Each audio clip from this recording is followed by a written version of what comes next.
Welcome to D&D Journey of the 5th edition. Join our various gaming groups as we play the 5th edition of Dungeons & Dragons. And maybe just hang out and chat about gaming in general. Sit back and enjoy the show.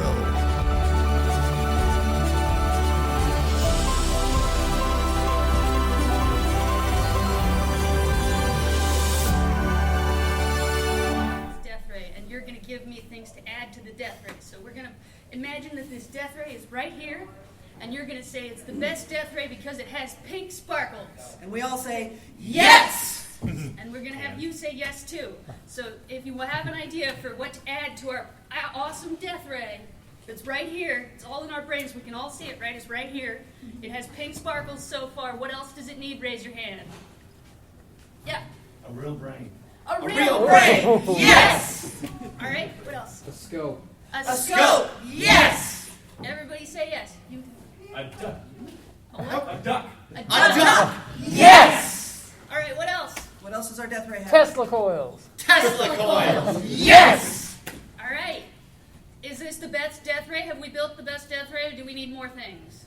Yeah. What's it need? A set of angry kittens. A set of angry kittens! Yes! Excellent.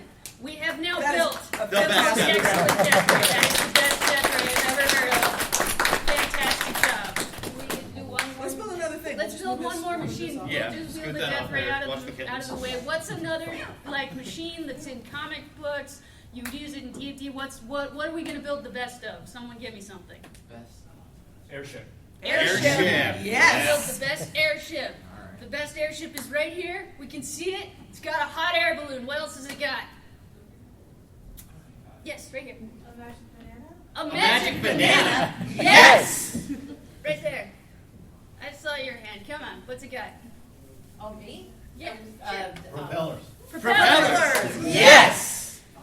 A frog named Steve. A frog named Steve! Yes! Let's get sweet in here. A cannon that shoots fear toxin. Cannon that shoots spear toxin! Yes! At the back. A giant rusty anchor. A Giant rusty anchor! Yes! You. Dance floor. A Dance floor! Yes! Steam pipes. Steam pipes! Yes! The death ray. A Ray! Yes! Attach the generator. Yes. Bubbles. Bubbles! Yes! Fantastic work. All right. The best death ray equipped airship. We definitely totally built the best airship and the best death ray. Thank you everyone for helping. And Sai is now going to explain to you what we just did. What we just did actually is a part of one of improv's sort of foundational principles. We don't like to use the word rules because our job is to know when to break those. So, but the idea behind improv, you might have heard the phrase "yes and" before. It's often used as a cliche, but the thing is, it's in fact a huge philosophy that you can unpack a little bit and a lot, and it's really valuable. You probably do it all the time if you are in fact a role player or a cosplayer. But what we do when we study improv is we kind of break it apart and we look at it really critically. So yes and, the idea there is that you agree, you accept, and you add. So for instance, if you're playing in a scene or you're playing in a game, and your partner says, look out over there, there's a rock. There's now a rock. And you simply say, yes, there's a rock there. And then you enhance what they've given you in that world. So That's yes, a giant and. rock. It's a really big rock, and it's got water dripping down of it. And there's crystals all over it. So we've built together and our imaginations are enjoined, right? So yes and is a whole lot more than just saying, yep. It's in fact embracing the imagination that your partners have brought to you and adding more to that world. Yeah. I think it looks like it also has like the Mao phase, the one, those statues. Of course it does. Of course it does. You can see it from your angle, and I just couldn't see it from this angle. Absolutely. So that's the principle behind yes and like I said, that's one of our absolutely foundational principles in improv. And without really realizing it, it's absolutely a foundational principle in role-playing games and in cosplay. When you're in costume, you want people to walk up to you and assume you are who you look like, who you have dressed as, and you have embodied that character. And the other foundational principles that we talk about a lot in improv kind of stem from that. And they are things like characters, emotions, relationships, and even space work. Now, in improv and space work, we're talking about pantomime because we don't use sets or props. So when we build an environment, we're asking you to imagine that I'm holding a hot mug of coffee. Sorry, I should hold by the handle because it's hot. And now it has weight and all those. When you're doing cosplay, you get props, so we don't have to imagine. You're holding your sword. But then, of course, things like emotions. How does your character react to the world? Whether your character's on a tabletop or you're dressed as your character. Those emotions, they might not be the emotions you, the person, have, but they're the emotions that character has. And how can you play that to really let people into your imagination and really understand who you are and who you want to be? The relationship idea, it doesn't just mean I'm your brother, I'm your cousin, I'm your elf lord. It means how do we relate to one another? What does the fact that you and I might be siblings, but that might mean we hate each other. It might mean we love each other and have each other's backs. I don't know, but it matters because now our interactions are guided by the way we relate to each other and that connection we have, right? And so those are the big improv principles. And a lot of the games we play, if you've ever watched things like Whose Line Is It Anyway, or those kinds of things, a lot of these games are really built on enhancing and playing with those concepts. Yes, and emotions, relationships, and characters. And those are some of the things we're going to unpack today and how you can apply them to role play and cosplay. All right, cool. So I'm going to get a little bit into the role-playing aspect, and then we'll touch on cosplay a little bit later. But so, yeah, one of the biggest things in role-playing and tabletop games is you're essentially embodying your characters. And that's fun to get really deep into that. And also from a Dungeon Master perspective, you're embodying a lot of characters. And so it's important to kind of embrace the rules of character building to make interesting three-dimensional characters and not just, the same archetypes over and over again. So what we like to get into with character creation is how to basically assign more attributes than just kind of the base level of what your character is and to really embody that. So how do you, say as a dungeon master, you kind of want to create all these characters that have depth and aren't just, your basic shopkeeper archetype, your basic king, we can play those, but they're not as interesting as having a three-dimensional character that has interesting attributes and wants and needs and desires beyond just, I want to sell you a magic staff for 10 gold. So, how can you kind of create these attributes on the fly? So what we like to do is assign, quirks to these characters, assign wants beyond just the basic interactions that you're going to have with them. So let's say, for example, your characters do walk into a shop now, and you want to assign that some attributes to this character. So let's say instead of just your basic shopkeeper, you have a boisterous shopkeeper. Hello, citizens! Who doesn't just want to sell, who wants to get a lot of money and so they can open an ale shop next door. Please enter and partake of all of my wares. I am looking to expand. It's kind of expensive. I only sell the highest quality. Are you sure? It's on the top shelf, can't you tell? That's fair, I guess. Here's all my money. Yeah! Fantastic. So there you go. You've suddenly, your shopkeeper isn't just, somebody who's there to take the player's gold and give them items. You've got a character that's now interesting, and who knows, something may develop on that later the next time your characters walk into that town. The ale shop will be next door from all their money that they gave away. So cool. So let's say, you've got your quest giver characters, we're constantly having these big, powerful characters who are out to just give them quests, and that's good to have. It advances your story, it gets the players along to where you need to go, but there's more you can do with that. So let's say your characters are now going to approach the ruler of this land, who's there to give them a quest. But instead of just an average, ordinary ruler, we now have a distrustful ruler who is suspicious of all their advisors, and they're going to take these characters, these players that just walked into town, they know they can trust them because they don't know them yet, and have them spy on their advisors to make sure they're not being misled. You cannot trust these guys. They're real squirrely. Oh, look at them.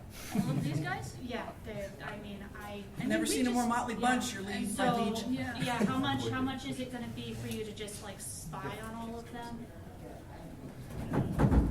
We can milk this guy for all he's worth. or if we're reasonable, he'll keep hiring us to come back and do his dirty work. So the question is, all the money now or Or- milk him over time? I'm thinking milk him over time, You're smart. right? One bag of gold. One bag of One bag gold, of my gold. liege. Got it. All right. Give me answers. You bet. Oh, we could also just lie to him. Better. Yeah. Fantastic. And the circle of distrust is perpetuated. So yeah, so these are the ways that your quest givers, your shopkeepers, all of these, and just all of your random NPCs that your players may wander into for help, for aid, for all these things can be these interesting, quirky, three-dimensional characters that don't just want to give the player a quest or sell them stuff. They want other things. They have desires. They exist outside of in the world and have their own lives, essentially. So yeah, for just a third example, the last one here. Let's say your characters need meet a wizard who is there to help them with their quest. But this wizard is very forgetful and very clumsy and can't remember where their staff of power is, where their magic books are, and the players then have to assist them in finding these things to continue their quest. Hey, sorry, I know I just left it Oh my somewhere God. here. I just Is this don't your touch staff? that, it might explode. Be careful. Please, with the Um, yes, can I help you? Yeah, we need like a spell done. That's not very descriptive. You know, there are lots of types of spell. I have a book. I had a book. Oh, I think I tripped on it on the way in. Oh, thank you. That's my book. It's awfully heavy. That's my book. Oh yes, it's a big book. Okay, let's see here. Okay, what kind of spell would you like? Because we got all the kinds. I need. I definitely had a staff. I think I tripped on it. Oh, that's good. Yes. We'll take this staff and we'll just. It'll be fine. We're up. I know what I'm doing. Never doubted it for a second. Yeah, cool. And there you go. So, some fun examples of how to flesh out your characters, how to make them more than maybe just a quirky voice or you know, a fun idea you come up with is just bring those dimensions to them. And we'll actually be doing an exercise a bit later that'll help you practice that a bit yourselves. But for now, I think I will turn it over to Katya, and we'll get into some cosplay. Hello. So I see a lot of great cosplays. Very nice, very nice. Love the wig. But yeah, so the thing with cosplay is that's a little different than what we were just talking about. I mean, obviously a lot of the same things apply, but with cosplay, typically, unless you've created an original character, which if you did, that's awesome. Please tell me about them. Is that you're usually basing it off of something that you've read about or seen, or like an actual character that you can get information about and then copy. And obviously the thing with cosplay is that you want to have more physical stuff. Like, you know, if someone's taking a video of you or whatever, you want to have like the go-to move, and stuff like that. Or even just, you know, if the little kid waves at you, you want to be able to do the thing that your character always does. You know, obviously this.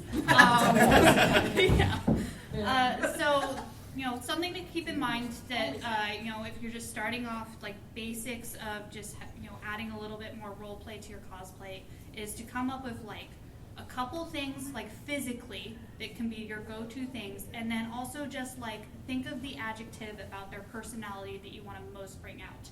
Are they boisterous, forgetful, all the things we just did? Are they the billionaire playboy philanthropist? Like, you know, keep in mind something like that, play off of that, and then you'll find that you can kind of, any sort of interaction can build off of that thing.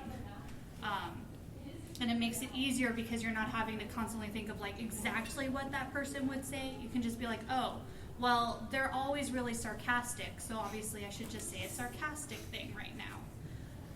And then another thing, obviously, that comes up a lot with cosplay is, you know, being able to set boundaries of what you're comfortable with, but also accept the boundaries of what someone else is comfortable with. You know, if someone comes up to you and they want to do some kind of interaction, one, you're always allowed to say no, but also you can kind of set the boundaries of like, if they're like coming up and they want to like touch you, you are able to, especially if you've got a prop, just be like, yes, picture. You know, it's a kind of just a polite way to kind of set a boundary physically. If there's something where you want to kind of more verbally set a boundary, you could be like, not too close, citizen, my powers might go off. You know, just something that you thought of ahead of time that is just sort of your go-to if you want to create space. And then also, if someone's still coming at you, you just be like, no. Yeah. Cosplay's not consent, David. Yeah. You can also just be like, no thanks, but another time. And if someone also says that to you, that means you can just walk away, and it's fine. It's chill. Be polite but firm. Yes. But yeah, that's the kind of things to be thinking about when you want to add a little bit more role play to cosplay. Is just like, what's a couple physical things that you really want to be doing, and then just like kind of what is the key personality trait that you want to be bringing out in your cosplay. Yeah. All right, and then we've The got things that they've been talking about, that's one of the other character-based principles, as I mentioned earlier, characters is one of our foundational principles. What we often refer to that as point of view. The idea is your character has a point of view, and that point of view is how they interact with the world, how they see the world, and how they react when the world reacts to them, right? So if you're building a role-playing character or a cosplay character, your point of view can let you detach yourself from your character and recognize, well, I would never say that. But when I have this wig on, you better believe you're going to hear it, right? And it gives you that, not just permission, but it gives you that power to take on that character and that ability to recognize that your character does have agency, and therefore their agency to set those boundaries, agency to interact with the world in a way that maybe you wouldn't outside of that costume or outside of the game playing table. But it's a beautiful thing because you recognize that that point of view can be that guiding principle, and it doesn't necessarily have to, again, well, I suppose if you're a terrible gamer, eventually it might involve real-world apologies. But the truth of the matter is, when you're playing with people you trust and you're recognizing that's the whole point, if you let yourself build a character that has a point of view that you can speak through, then you know what to say, you know what to do when an unexpected roll happens, when an unexpected, when the game master throws something at you you weren't expecting, you took a left turn, and you're determined to keep going left even though they only built things to the right. But now you're ready to sort of roll with it the way your character would, and it doesn't have to become an argument between friends. Right? So it's a big, beautiful part of building a character, whether you're building it for in-person interactions or gameplay interactions. Just wanted to throw that in. Yeah. Thank you. All right. Do you guys want to try some You want to try some of this stuff? You want to try some more Yeah, you stuff? do. All right. Now, we're not going to force anybody to do anything they don't want to, so if you're not comfortable playing along, but we're just going to do some basic improv exercises. Do not feel like you absolutely have to if you don't want to, but they're super fun, and this is a supportive room. No one's going to judge you for how it works. We're not walking around giving you scorecards. So just try it out to the level of your comfort, okay? Groovy. All right, so we're going to start with a fun exercise, one that I kind of talked a little bit about earlier, and we like to call it NAN, or Name Adjective Noun. So this is basically just an instant character building exercise. Ronaldo. The suspicious. squirrel scientist. Yes, they're definitely putting those nuts in that tree in a suspicious way. They're plotting against me. They're going to take over the lab. The squirrels are loose. Run, everyone, run! That's all it is. And you've built your character, and all of a sudden, yeah, you've got attributes, you've got depth, you've got quirks. Bam! It's that quick.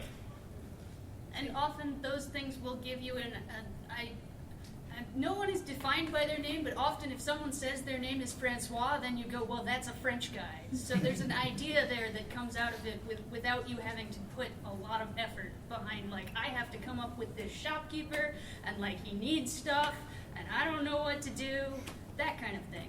It's a cheat, and we love it. Or, I can't do a French accent, so that's a guy who wants to pretend he's French.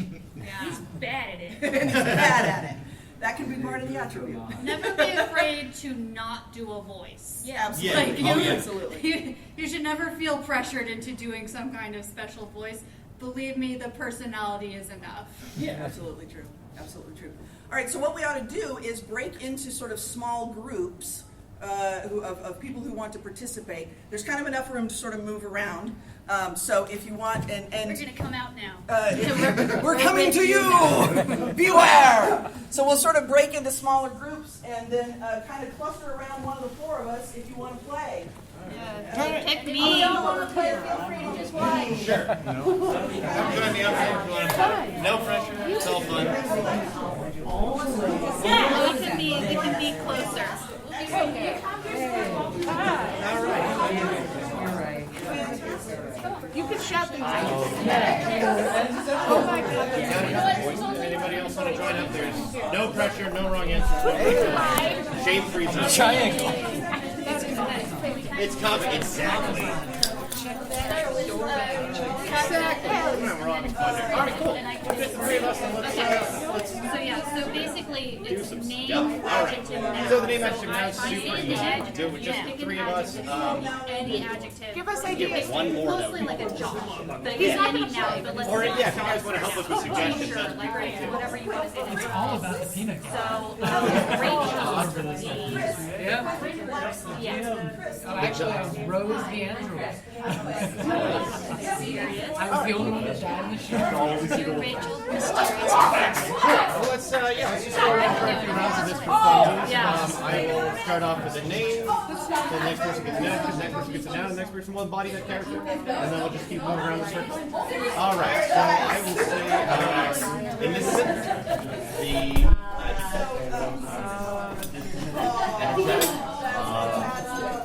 what is there to learn? Wizard.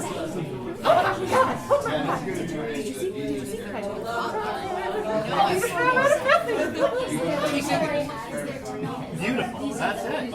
All right, cool. Let's try another one. A name. Alright, so you give us a name. Come on, you can do it. You can do it. Adjective. Alright.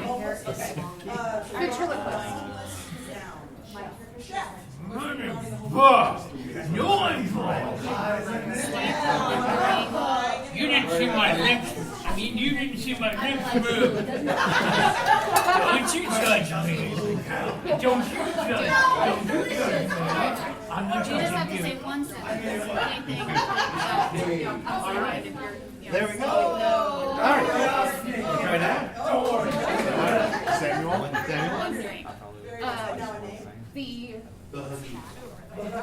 I don't have English language. Any adjective. The boisterous. Boisterous. Going to kill today. It's going to be delightful. You see my collection of knives here. Look at that. Exotic poisons in 3 flavors. Wonderful. Cool. Most enjoyable step. All right. I think we, you have it. Yeah, both of you have it. Gerald. I like Gerald. The shy. The shy. Walking in. It's very impressive. What is it made out of? What is it?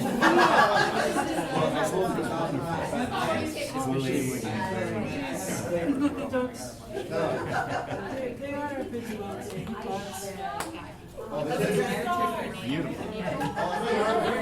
Cool. We got one more. Let's give you a shirt.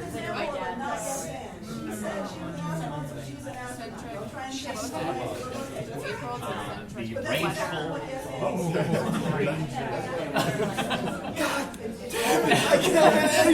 Where did my arrows go? I swear to God, Gerald, you give me my arrows.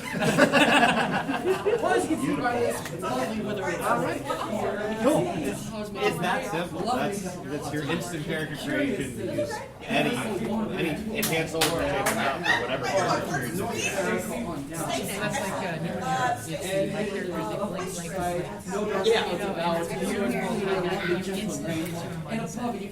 Absolutely. All of a sudden you've got a quirk, you've got stuff about them, you've got a name artist. You know, like a little bit of that. Yeah, it's in a nice box character and then anything else is focused. Exactly. If you want to give them a want or a life outside of whatever you're doing there, boom. Suddenly you're 3 dimensions. So, alrighty. I think we got some larger groups here. Try a couple of trips around if y'all want to play a bit more.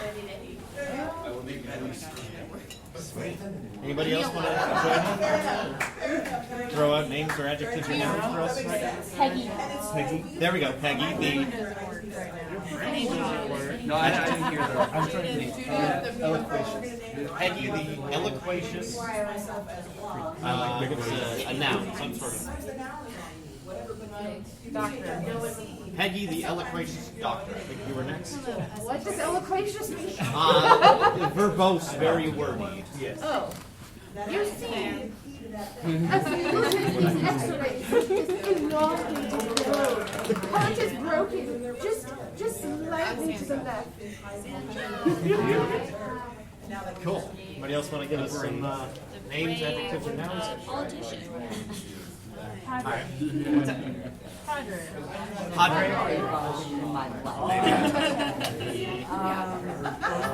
Alexandra. Padre the loud kickboxer.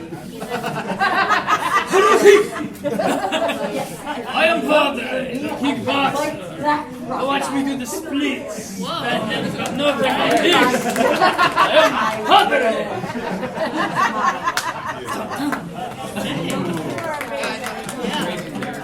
I'm voting for. Love it. Alright. Cool. Take another turn? Or? Thomas. Alright.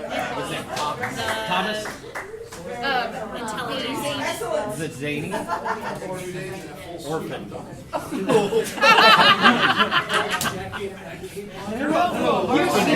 Adopt me, I'm great. It's fine. I got no parents. It's fine. Wait a second. Just invite me. Bring me into your house. I haven't burned anything down in a week. I love it.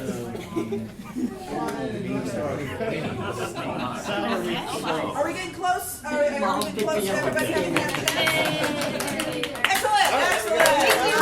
Excellent! Good job, everybody. Excellent. So that's a nice little tool for the tool bag. No, we were back here. So we use it in improv to create an instant character, but you can use it also for even some more elaborate types of things. The next exercise we're going to play with is something we call walkabout. And the idea here is, to the best of your ability or desire, we're basically just going to sort of wander through the room, get up and wander as you please. But in the course of doing that, I'm going to call out different things. It might be a body part, it might be an emotion, it might be a different kind of adjective, some sort of word. And the idea is you're going to choose a character to be and wander around the room as that character. As I call out that attribute is the most important thing to that character now. So how does it change the way they walk, the way they carry their body, the way they pass each other, and do they make eye contact? Do they not? So for instance, if Kate and Katya and David are just demonstrating, they're going to just wander about towards each other and around each other and so on, and I might say, elbows! So now the elbows are the most important thing to these characters, and what that might mean is, look, it's 3 different things. Then I could say, and I might say shy. Now it's not about elbows anymore, it's about them being shy, and they're not going to make eye contact, they're going to work really hard not to, but each of them has their own character and their own way of interacting as shy. Joy! So now they might be more attracted to one another, finding each other's space and saying hello and passing by in joy. So it's that simple. Like I said, I might call out a body part, and then that body part becomes the thing you lead with, or the thing that person is. Maybe it's because they got a limp. Maybe it's because they've got they think they have the best calves in the world. Who knows? So again, find your space and pick your character and start kind of wandering the room as you wish.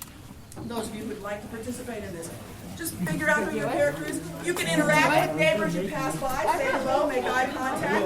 But we don't want to get caught up in too big a conversation because you still need to be able to hear my voice.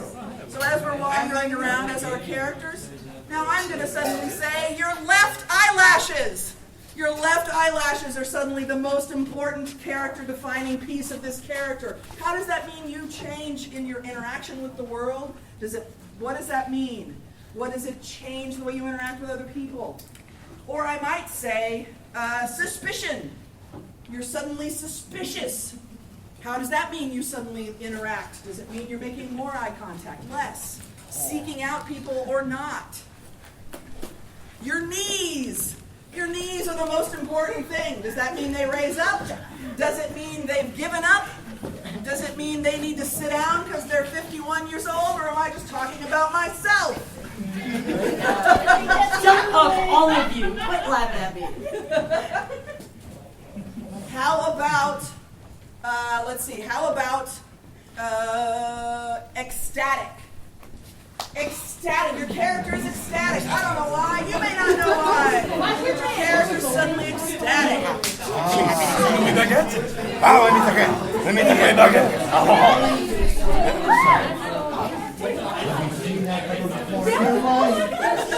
Omelette de fromage. This is an act of tradition. It's crazy.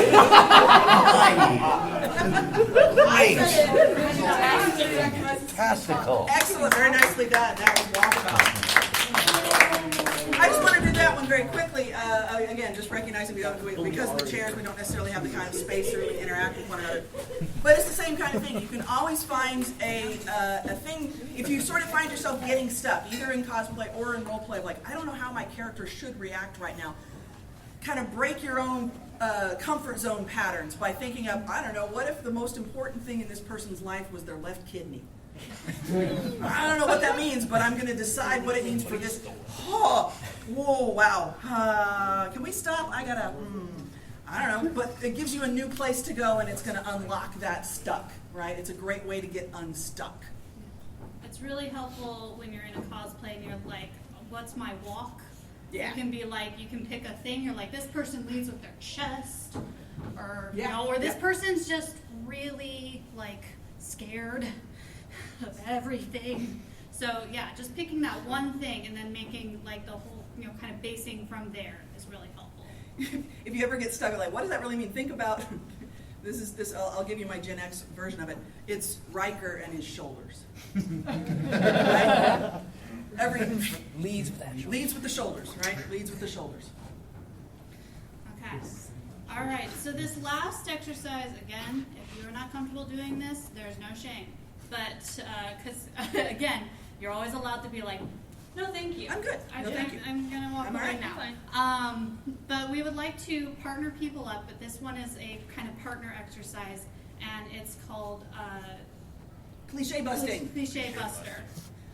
So basically, we're going to shout out relationships, and you're going to have just a quick interaction as that relationship, but it's not about that relationship. You're going to do, like, you're brothers, but it's actually going to be about how much, you know, you're jealous of each other, or, you know, that you are business partners and you don't think it's going well.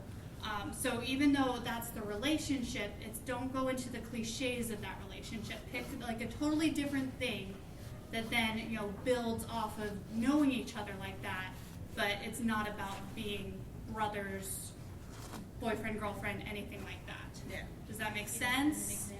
Want to do an example? So yeah, if David and I, or if Kate and I are mother and daughter, what we don't want, or what we're looking to bust, is the cliche of, I told you to clean your room. Right? Fine. Boring. Instead, what if we flip the tables? I'm the mom, but I'm sorry I borrowed your car. Yeah, you did. You did. I was hoping to get it back in one piece. Yeah, I forgot to tell you I can't drive a stick. But I'm really impressed that Dad taught you how. I'm really impressed that you made the whole engine fall out. Yes. Actually, that is actually relatable. That happened to a coworker of mine. There you go. There you go. I had to go pick him up. Well, That's you actually a can- good point, you and that's can- an excellent thing to do. Mine your own life. You don't have to tell people who you're actually pulling from, because sometimes that'll get you into trouble. We have a friend who does improv with us who likes to pull the weirdest names from his life and use those in our improv scenes and then tell us after. Yes, yeah, exactly. But in the long run, if, for instance, there's a character that I love to do on stage. I happen to be from Texas. I don't necessarily sound it unless I'm really tired or near my sister, who I love to imitate if I'm going to do somebody from Texas, because she's about as Texas as it gets. grew up in a saddle, I think was born in one. She doesn't need to know I'm imitating her. She's in Texas. Okay, so if you want to find a partner, we will start shouting out some relationships. Just really quick conversations between you and your partner. Yeah. And it can be threesomes if you're here with a couple people. And, Yeah. And where are our single riders? Where are our single riders? Pair up, single riders. Sure. Nice. Well done. Either pairs or threes. Pairs or threes. Pairs or threes.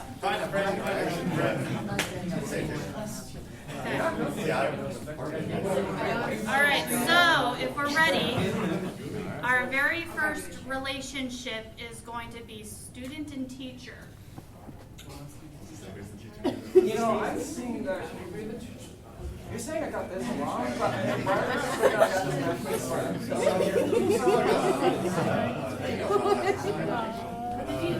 Look at you and not laugh. Oh, that's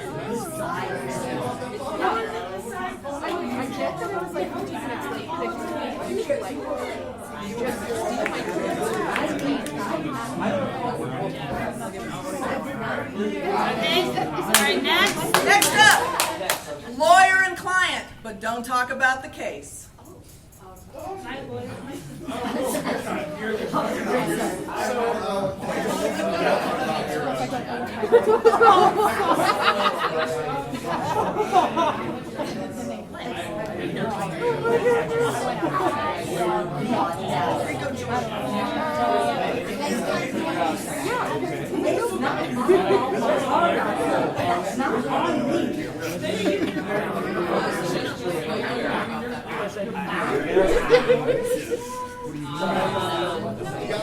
Okay. All right, one more, guys. We are going to do newlyweds, but don't talk about your marriage. Say that one more time. Newlyweds, but you're not talking about your yeah. It's improv, baby. Figure it out.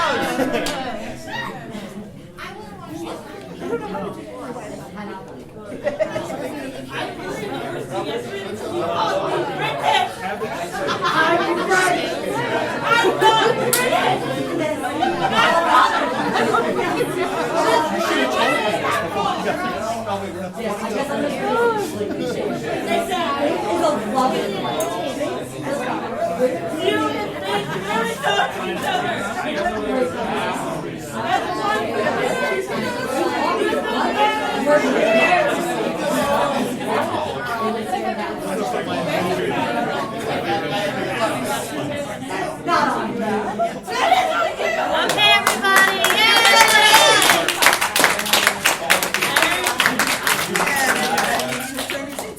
I heard a lot of great conversations. Okay, first of all, give yourselves a huge round of applause.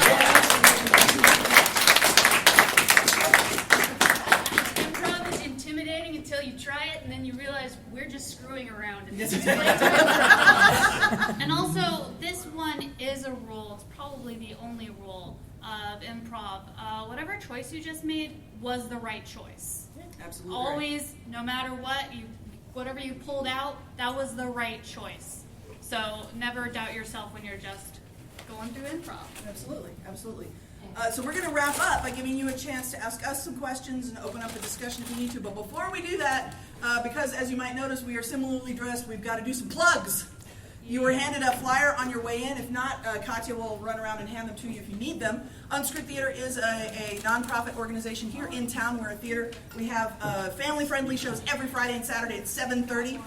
Many of those are much like you'd see on the TV show Whose Line Is It Anyway? We also have a musical improv group where we improvise a musical. That's once a month on the first Friday. We have a comic book group. If you happened to catch them yesterday at 2:30, Comic Chaos is one of our house teams, and they improvise a live comic book on the third Saturday of every month. We also have uncensored shows, if you like your improv with some cursing, on the second and fourth Saturday of every month at 9 o'clock. And then on the second Friday, which is next week, at 9 o'clock, we have an improv open mic night. It's actually a variety show. We have stand-ups, improvisers, sketch groups, all kinds of fun stuff. We also, of course, teach classes. If this is something that seems interesting to you in terms of going in a little bit more in-depth and learning improv, we'll have a set of classes starting in October. On October 8th, I'll be teaching the beginning class. So come join me if you'd like a whole 8-week class on how to do improv. All of that is on that flyer. Oh, and the big one to make sure we plug is September 17th. We decided to sort of coast on the beauty of Tucson Comic-Con being on Labor Day weekend, and a whole bunch of us in the Venn diagrams of nerds and improv people are almost circles. So we're gonna do a nerd show. Basically, it's called Into the Unscrewdiverse. That's on September 17th at 7:30. It's a Saturday. At 6 o'clock that very same day, Comic Chaos will be performing, so you can make a really fun evening of it for only $10 with our Laughing Pass. Super fun night.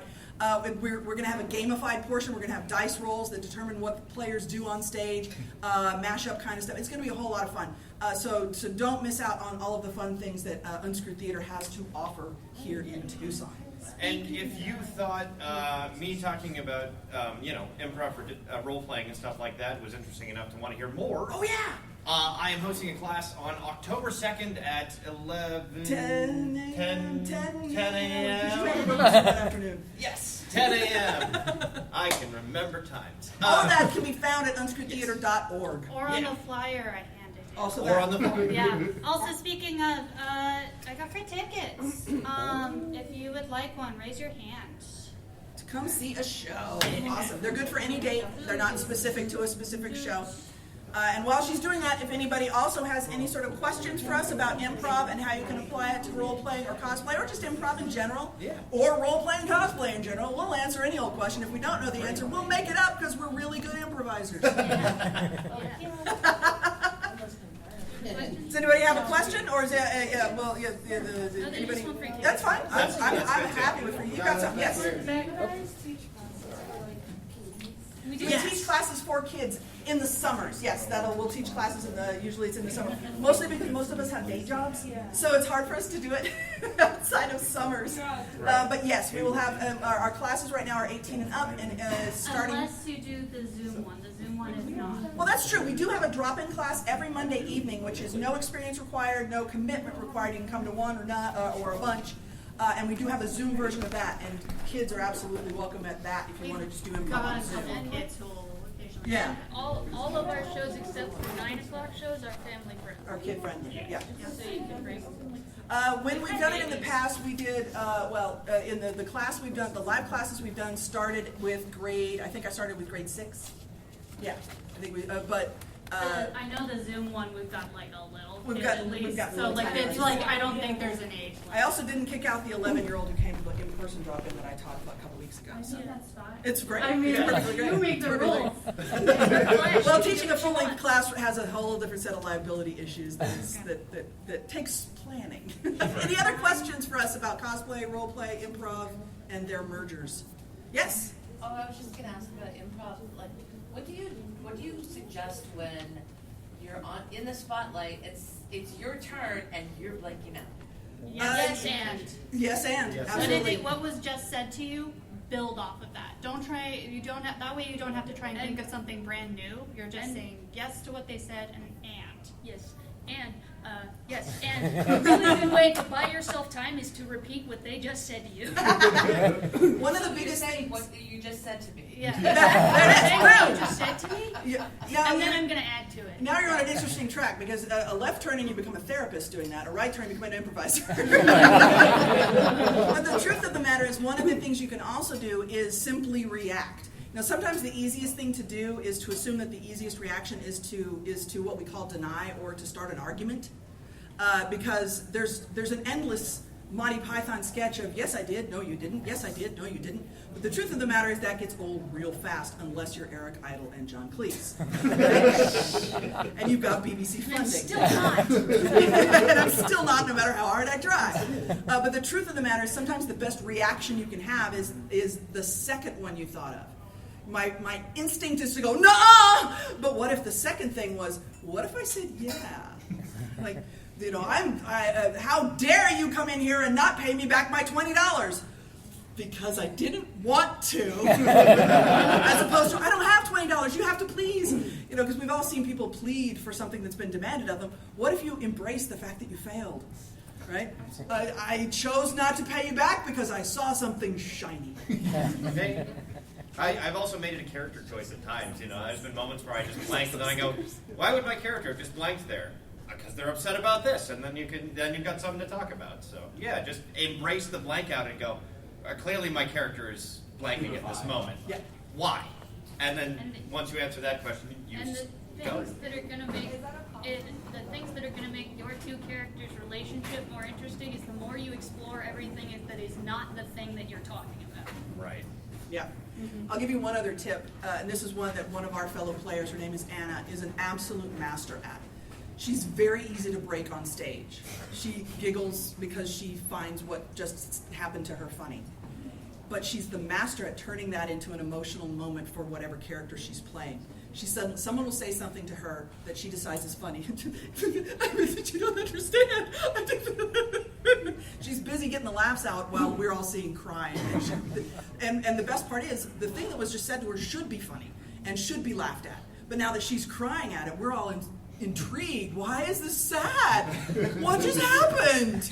Right? So allow what you're truly feeling to be a spinning off point. And what would happen if you've ever done something like a cassette tape on a motorcycle, just flies out of the cassette tape. Just what would happen if I let this unravel? So that can help you get out of those kind of, I got nothing. Great. What's the next thing you can do? All I know is right now I have nothing. What should I do? I don't know, maybe scream? Okay, let's try it. See what happens. Thank you, Israel. Awesome answer. Absolutely, absolutely. Other questions? Yeah. Besides attending the class you mentioned, what's a good way to get into doing improv? Well, given where you are, role-playing games and cosplay. No, a great way to get into improv might be something like our drop-in classes is a great way to do it, because that, if you want, in terms of getting into the study of improv, that drop-in class on Monday nights is a great way to dip your toe in, because like I said, it's no commitment. It is, in fact, free, although we gratefully accept donations. We are a nonprofit for those classes, but that's an easy way to get into it. The other piece of it is you can do things like we have, you can find a lot of improv online and find some friends to try those things out that you saw. I spent a lot of my 20s, because that's how old I was when it existed, when it started, playing Whose Line Is It Anyway games with my friends, because we saw it on TV and we thought it was fun. And like, we could do that. We could hold an entire conversation where each of us has to start their sentences with the next letter of the alphabet. That's a fun one to play with your family on Thanksgiving and not tell them. So you find those silly little games and just find something to play with, and then realize what is my instinct is to be like, nope, okay, I'm going to not do that because I don't want to say nope and I don't want to stop. So what's the breakout of my mold I can do that it could in fact be unexpected and take me somewhere new. So that's a good way to get started in it as well. Go ahead. Yeah, you can also come to our shows. We have shows. You don't want to participate, you can come watch us. You will realize that the guys who do Whose Line are really good at it. We're kind of good at it. Don't let her shortchange us. Call me chaos, though. They're amazing. What you actually realize is that it's not as hard as it looks. Yeah. Right. Yeah. That's what you really realize. And if Anybody the more can you do come improv. to shows, the more you'll realize you're thinking of answers in your head before they say something. Any last questions? No? Okay. Thank you so much for being such a fantastic audience. And we'll be up here if you've got questions you didn't want to just shout out to the whole room.